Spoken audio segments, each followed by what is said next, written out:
I've been watching the World Cup on the BBC, and sometimes when a match ends, they speak to the commentators live from the stadium, and you get to see the microphone that they use when they're doing the commentary. And it's this really weird looking thing, and they use it by putting it directly up to their mouth. And down to 10 men. Wow, I just thought every single one of them was superb.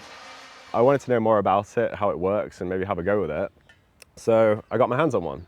This is the Coles 4104 microphone, and it's a lip ribbon microphone. It was designed in the 1950s by the BBC, working with a company called Standard Telephones and Cables. The reason that I wanted to try this mic out is because it's cool, but also because I often film next to really loud places like busy roads and stuff, and I have had problems with things just being a little bit too noisy when I get to watching them back in the edit.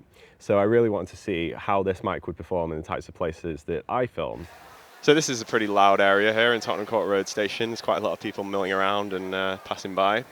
So hey, this is what it sounds like with this weird microphone. And this is what it sounds like with the normal microphone that I would use. So you probably, I imagine, you can hear quite a lot more of everything that's going on around me. This is what the usual mic that I would use sounds like. So you can hear that bus beeping in the background. You can probably hear lots of other weird things happening around me.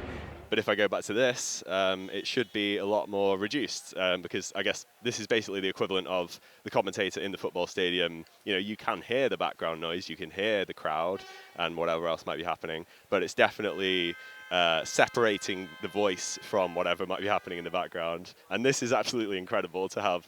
I don't know what is happening, but there's loads of noise coming from these cars.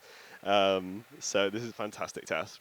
Now, I'm not an audio engineer, but from what I understand, the way this mic works is that it's open at the front and the back, and what the microphone picks up is the difference in sound pressure between the front and the back. So if I'm here and I'm speaking into it at the front, I'm creating some sound pressure here that's going to be different from what's happening at the back, and so that will get picked up and recorded. But if something happens off to the side, that will create sound pressure that's going to be about the same at the front and the back, so that won't get picked up, or at least it'll be a lot quieter than it would have been. I suppose because the mic picks up this direction and this direction, when vehicles are going past, it might actually pick them up to an extent. So, like, is this getting picked up right now? There's a bus going past, making a little bit of noise there. So that might be getting picked up, but it should still be fairly audible.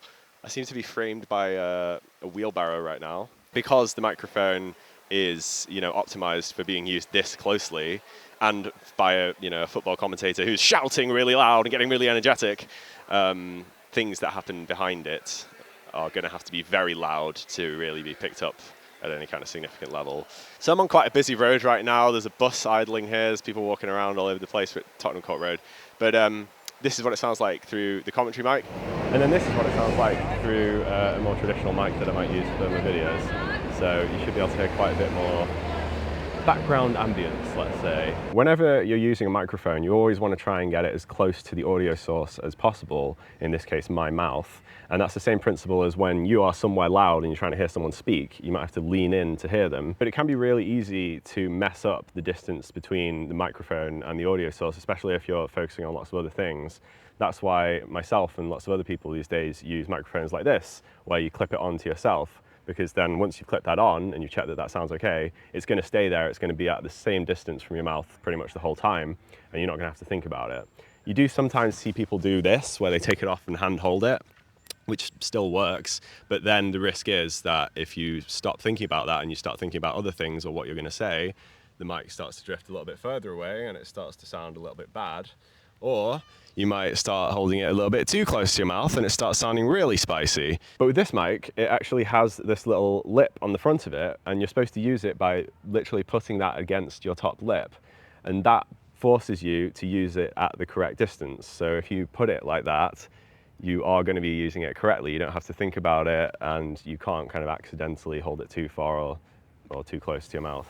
I suppose what might be interesting is to see what would happen if I held this microphone too far away. Maybe I forget about the lip thing and I hold it like this. It definitely to me sounds like my voice is not quite punching out in the same way, but if I put it back on the lip, this is what it sounds like. And then another thing we can try is if I hold it on the side, now my voice should be quite a bit less loud. One of the loudest places that you can go in London, of course, is the Central Line on the London Underground, which I'm on board right now. So this is what it sounds like with the commentary mic. It sounds like and this is what it sounds like with the commentary mic. So hopefully you can hear a difference between that, because for me, it's so loud in here right now that I can't really hear the difference, to be honest. And now a quick advert for Odoo. Odoo is an all-in-one management platform offering over 45 interconnected applications designed to meet all business needs. That's things like CRM, sales, accounting, project management, inventory, website creation, human resources, and more, including Sign. With this app, you can send your documents online in just a few clicks.